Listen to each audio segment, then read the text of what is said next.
Simpsons just saying. I think I wanted to make sure that my microphone was working. So, anyway, hi. Hi.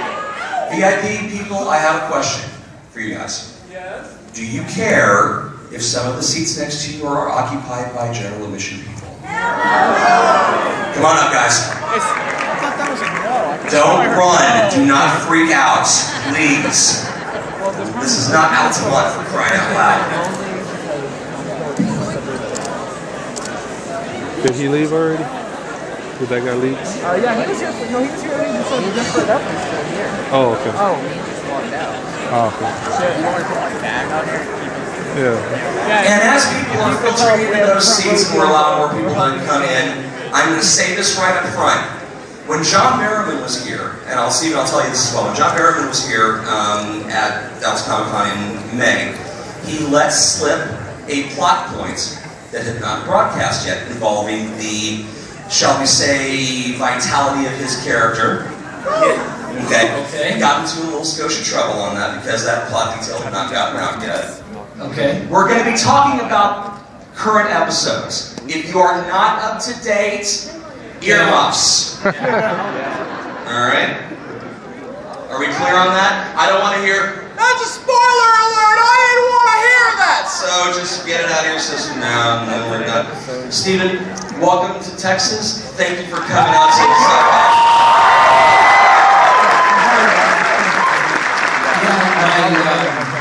My wife's family grew up in Houston, and I've always joked about with my daughter when people ask, is she gonna be American or is she gonna be Canadian? Because I'm from Toronto, and I go, she's a third American, she's a third Canadian, and she's a third Texan. That's the story. Play to the room, boss. All right. It's true. You can ask anybody. When you were in the process of casting for this show, you knew that it was going to be a long arc show. CW willing, you had a long journey that this character, Oliver Queen, had to play. A lot of mythology, a lot of history. What's going through your head during the process as you start to audition for the role? Well, I'd like to say that I was thinking macro and thinking the long arc, but I was thinking, I'd really like to get this job. And if I get this job, I really don't want the pilot to suck. And if the pilot doesn't suck, then maybe we can get a first season. And it is really difficult to think because the show is built. Oliver has a 5-year backstory, and we have a plan to tell that backstory over 5 seasons. That's the plan. But all you ever think about is, we're shooting episode 18 right now. It's our 41st episode. And all you think is, we need to make our 41st episode better than our previous 40 episodes. That's all that you can really think about when you are in it every day. We were talking backstage right before we came out, and you told me that you're still in the process of shooting it. You're not going to be done shooting season 2 until early April. April 17th. How tight of a turnaround is it from, like, let's say, principal to photography ends on episode to when you actually see it on air? So we're going to wrap our 23rd episode on April 17th, and you're going to see it on May 15th. I don't think the finale, some of the stuff that I've heard about the finale and the size and the scope of it, we are actually saving money on episodes that we're shooting right now so that we can put it into the finale. And I have no idea how we're going to turn that around in time. I bet you the final cut of that episode will not be ready until literally days before it actually goes on air. Had you done a salmon ladder before you did the audition for Arrow? No.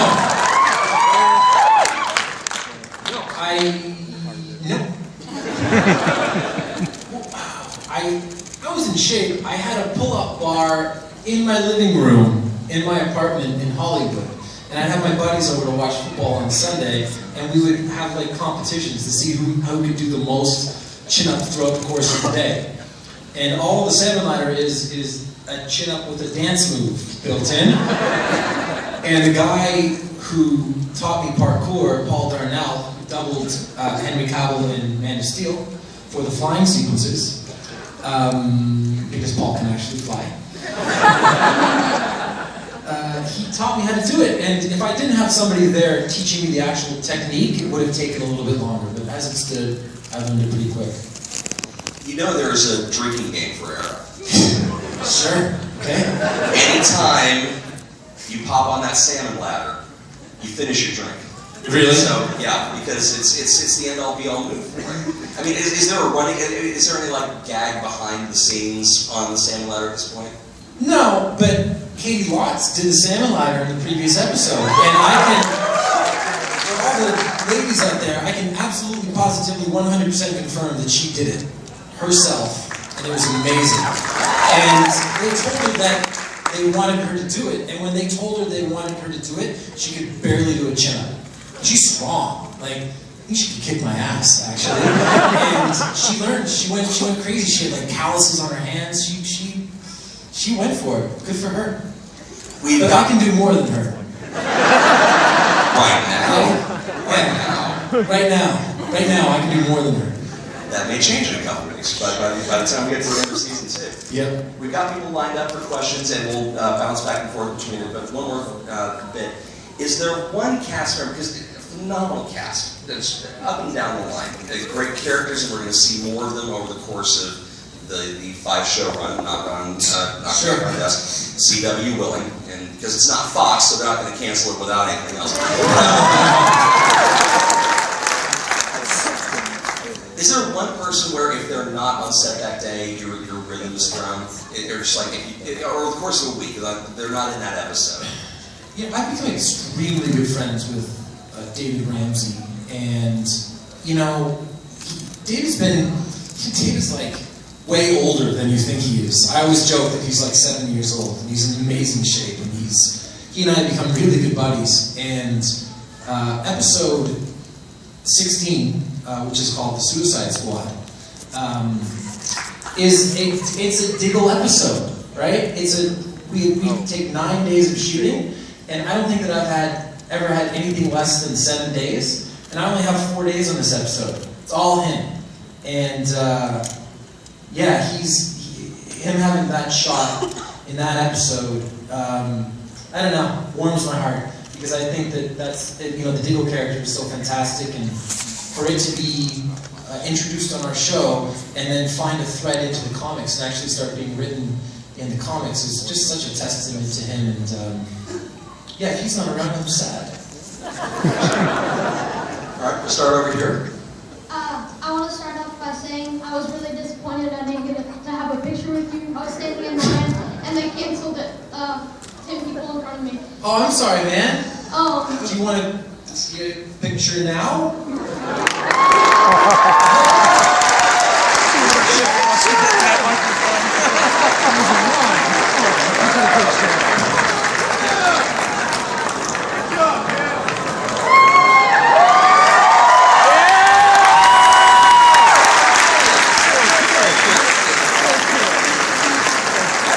That was it, by the way. That was a warning. That was just for him. All right, thank you. What's your question? And my question was, we've been seeing more and more actual superheroes and villains appear. What other superheroes and villains can I expect to see on the rest of season 2? Way to push your luck, kid. Well, we've seen the Deathstroke costume, so we know that that's happening. Woo! And newbies. I can tell you 2 things, okay? 2 things. 1, we will see another hero costume before the end of the season. And 2, we will see people from Central City before the end of the season. You're welcome. That one sentence was more details on an upcoming bit than Karen Gillan gave us about Guardians of the Galaxy and the entire family. I'm the worst at spoilers. You can pull almost anything out of me if you word it correctly. Right over here. So, like, were you afraid of, like, a backlash of, like, people thinking you were, like, a horrible choice or a horrible actor? But you're not.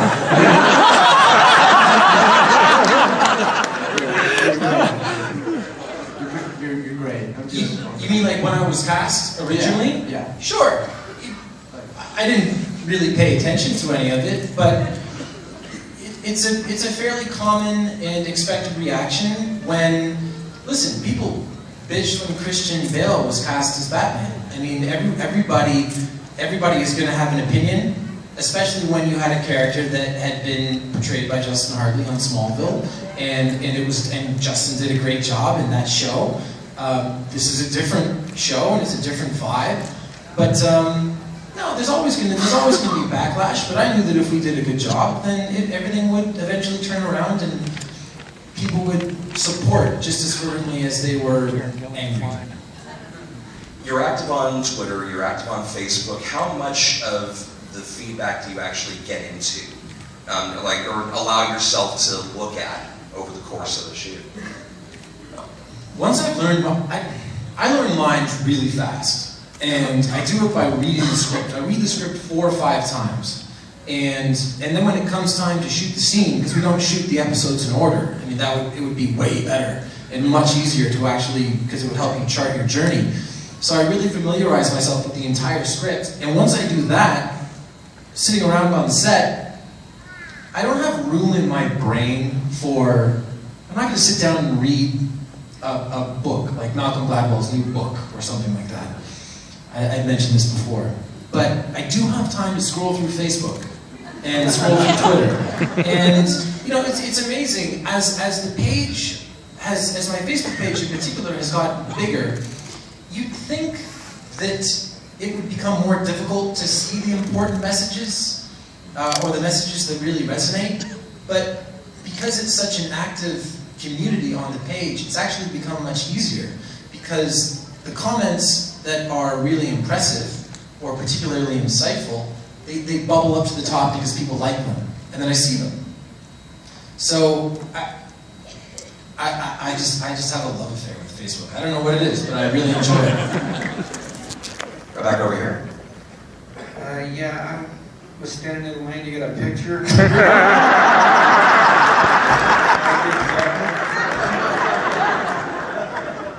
No, I'm really impressed with the physical stunts you guys do. I want to talk about the training and some of the consultants that you guys bring in to help pull that off, the authenticity.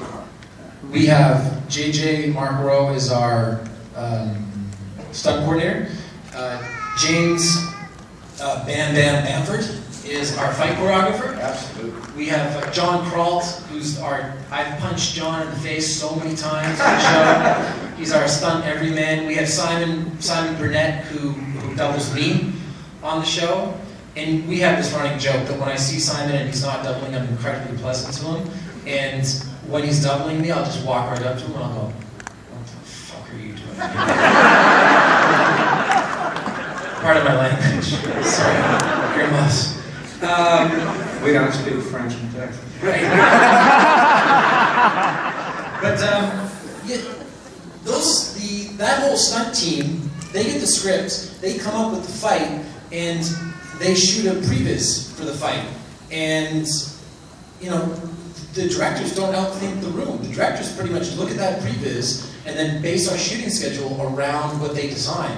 Every once in a while, they'll come to me for an idea, because oftentimes for a fight, they'll come up with this elaborate 4-part move. And I'll come in with, well, how about instead of that, I just punch him in the face. Anyway, last year in our 20th episode, we did it was either our 20th or our 21st episode, but when I rescued Walter, we had a big hallway fight, which was meant to be a nod to the raid. And we are doing a sequence like that in episode 18, and they described it as the hallway sequence on steroids. Nice. That thing's going to destroy me. How much of it do you get to do? I get to do more than they would like. That's if awesome. it were up to Greg Berlanti, I would just sit on the sidelines for the entire stunt sequence, and you know, you'd superimpose my face in at the end. But do you have a physical trainer for your bod? not really. Doing a lot of yoga and lifting an infant. Lifting an infant's good for your arms, my friend. all that CGI. Also good for getting kicked in the head. Also, yeah, Thanks, Pete. thank you. Right back over here. For a lot of people, you really set the bar for Green Arrow. I mean, there were before, like, the person before you, but at the same time, there were people before Batman. A lot of people like Kevin Conroy, like, they prefer him as Batman. How does it feel knowing that you're the person for Green Arrow, that you, like, really brought that to life and just being, like, that iconic? How do you think it would feel being in that movie? Yeah, it feels pretty awesome, and I need to remind myself, because I get to put on the suit is awesome, like the costume is great. Colleen Atwood designed it, and she's won a couple of Academy Awards, and you know, she's like Edward Scissorhands, all like amazing stuff. And I need to remind myself how fantastic it is that I get to wear a superhero suit when I put it on, and if I don't remind myself, you know, oh, cool, yeah. Thanks, Booth. And if I don't, we'll have a guest star come on, and they'll see the costume, and they'll be like, oh, that's awesome. And I go, oh, yeah, it is. Thank you for staying late. I really appreciate it. Oh, no problem. Yeah, I missed coming around for a little bit. Right back over here. Out of, like, for DC comic villains that haven't appeared on the show, who would you want to have appear on the show? I want to have Ra's al Ghul appear on the show. Yeah. Let me clarify something about the pronunciation of Ra's al Ghul's name. Thank you. Because Nissa, in the most recent episode, says Raish. But it has been established prior to me getting to say it by people that exist in Starling City that it's Ra's. So I needed to follow suit, despite mild protestations made by me. But it would be fantastic to see that character on the show. We've certainly name-dropped him a few times. A lot. And then Liam Neeson could show up and throw a punch at everybody on the set.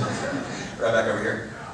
So I read that before starting your archery training, you got to watch a 45-minute video of how poorly archery had been portrayed in movies and TV. That's right. I wanted to know if you could share with us some of those bad stuff, and if you ever caught yourself while shooting about to do one of those. Anytime that there's a CGI hero, anytime that I fire the bow on set, there's a Patricia Gonsalves is my archery coach, consultant, etc. And even to this day, you know, I'll just be about to do a take and she'll come in and go, elbow up, elbow up, elbow up.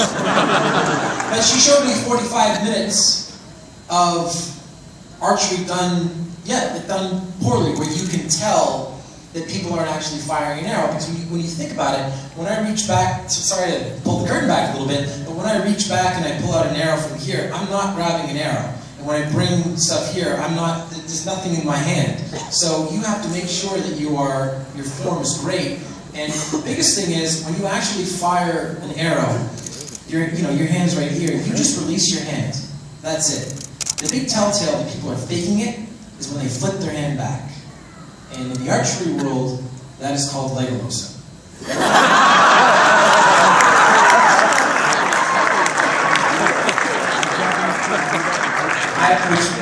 And I don't know what that means. Between you and Katniss Everdeen, archery is exploding in this country, right? Yeah. Have you thought about any kind of endorsement deal, perhaps? Maybe a bowmaker, maybe? I'd certainly be up for a competition. Sure. Yeah, archery's really coming around, and it's competition. I've said this several times, but you know, in the same way that you want to be protective of the comic books for people that have been reading Green Arrow. I mean, I met a bunch of people today that have been reading Green Arrow for decades. As protective and true to the comics as you want to be, you also want to be protective of archery, because it's a sport and a discipline that people take really seriously. So it's just as important being an ambassador for that as it is an ambassador for the comic books.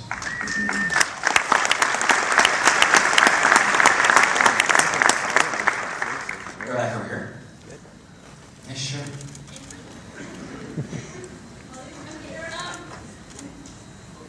Sorry, I love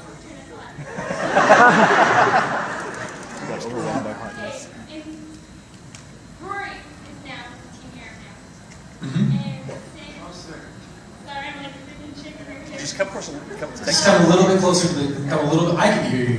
Okay. Oh, okay, since Rory joined the team, all of the queen didn't dislike him actually. Well, since now that he's joined the team, are y'all going to be like friends so you can get closer, or? We mean like go out for a burger? Go to Big Belly Burger?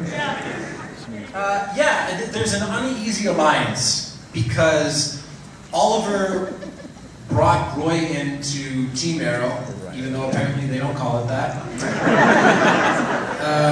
Out of necessity, not desire. He needed him in that particular moment, and he's worried because as we are about to explore on the island, things go really bad with Slade. Really, really bad. And he's determined to not let that happen to Roy, but Roy, we brought him into the Arrow Cave, and we made him a member of Team Arrow, but he has a lot of work to do to prove himself before Oliver will fully trust him. Good. A lot of waterfall slapping. Oh yeah. Right back over here. As a native, born and bred Texan, I want to congratulate you on your 1/3 Texas daughter. Thank you. She's in Texas for the first time this weekend. Yeah. It does get warmer. But what I wanted to ask was, I've been on the set of Dallas for the past couple of seasons. It's on TNT that's filmed here. Yeah. And got to spend some quality time with Larry Hammond about 10 days before he passed away, which was really special. But to me, the CW network is the most fun network on television. Yes. And I'm just curious if you could possibly give any pointers from the standpoint of, are there any particular agents that CW likes that you switch? They do the job? Like you. Like to get on the network? Yeah, I mean, I don't really care which show it is. Or in production. I just like the network. I, with all due respect to Texas, I'd go to LA and knock on their door. That's where they're located. I thought you have to go to Vancouver. So you should go to Vancouver. Yeah, everything starts in LA and ends up in Vancouver. Right. That's right. But you don't have anybody in particular that they're especially doing good business? No, I mean, you know, they do the business like every other television network. Cool, man. Under the table. I was wondering, out of all the episodes you've done, which one do you think you've done the best in? That's a good question. Big question. Yeah, impressive, complex. Not to talk about episodes that haven't aired yet, but when I flew in here yesterday from Vancouver, I watched episodes 14 and 15, and there's a scene that I'm extremely proud of in episode 14 between is my phone? Sorry, I'm sitting on Siri over here. Watching Phoenix would not be happy. It's a good movie. There's a scene between Katie Cassidy and I in episode 14 that I'm incredibly proud of, and as a whole, episode 15, which is called The Promise, is I'm just blown away by that episode. I actually bought Wi-Fi on the plane yesterday so that I could immediately email the producers and the director, Glenn Winter, of that episode, just to say I'm very proud to be a part of this. Our 15th episode is by far our best episode of the series so far. Mark it down, kid. Right here. Hi, Steven. Hi. My name's Sabrina, and Hi, Sabrina. I love you. My grandma loves you even more. Okay. To the point that when we watch your show, if I go to the kitchen to get a drink or make any sort of noise, she is shushing me. Really? Yes, she has to hear your voice. There's no interruptions whatsoever. My question is I've heard you talk before about your relationship with Felicity, and I know I'm pretty sure like a good portion of this room ships Olicity. We all love Oliver together. And I know you said before that the dynamic that they have going for you, it's so good. Like, why would you want to mess a good thing up by giving an episode in which you guys get a little bit more intimate? But as far as the casting with Emily as Felicity, like, when you first met her, did you know there was going to be that chemistry, or was it like trial and error during episodes in which you found it? Well, I first met Emily on our 3rd episode. She was supposed to be in 1 episode. And it was, actually, it was my first opportunity as the lead in a series to try to make a guest star comfortable. It's actually my first real scene where I had lots of dialogue with somebody that wasn't a core part of our cast. When I did Private Practice, Amy Brenneman, who I had all my scenes with, she went out of her way to make sure that before we shot our first scene, I was incredibly comfortable. We chatted about our families, about our partners, and by the time it came to shoot our scene, which was a very intimate scene, I couldn't have been more at ease. So I remember thinking, here's my opportunity with Emily to really try and make her feel at home and happy and comfortable. And when we shot that scene, when she did her first, we shot my coverage first, and when she said my name or did her little things for the first time, and I laughed, that was legitimate. Like, I was not expecting it, and it just made me crack up. So it was right from the start. We've always just had a nice, easy time doing scenes together. Thank you. You're welcome. Say hi to your grandma.